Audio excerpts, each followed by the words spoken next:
মাঠের ফুটবলারদের জীবনটাও যেন অনেকটা সিনেমার মতো, যেখানে আলো ঝলমলে মঞ্চ আছে, আবার আছে সব পাওয়ার পর হঠাৎ হারিয়ে যাওয়ার দীর্ঘশ্বাস। ঠিক এই মুহূর্তে ফুটবল দুনিয়ার তেমনই এক বেদনার নাম অ্যান্টনি। সবাই যখন ব্রাজিলের জার্সি গায়ে বিশ্বকাপ জয়ের স্বপ্ন দেখছে, অ্যান্টনি তখন ড্রেসিং রুমের বাইরে একাকী।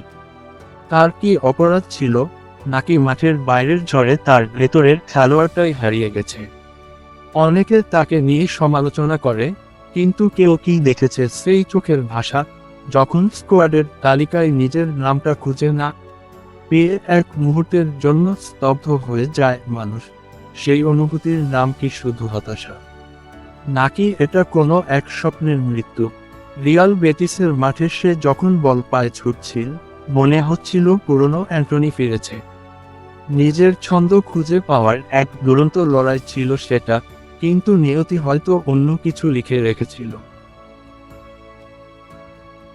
বিশ্বকাপের মঞ্চে যে ছেলেটা নিজের নামের পাশে নতুন করে গল্প লিখতে চেয়েছিল, আজ সেই ইতিহাসের পাতায় কেবলই এক না পাওয়া অধ্যায়।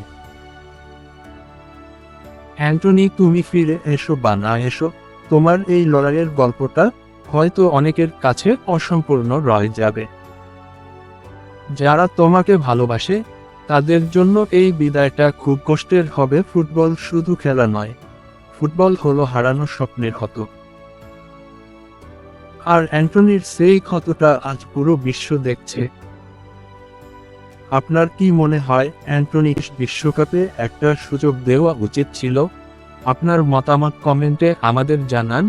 ভিডিওটি দেখে ভালো লাগলেই লাইক দিয়ে আমাদের চ্যানেলটিকে সাবস্ক্রাইবও করে পাশে থাকুন। ধন্যবাদ।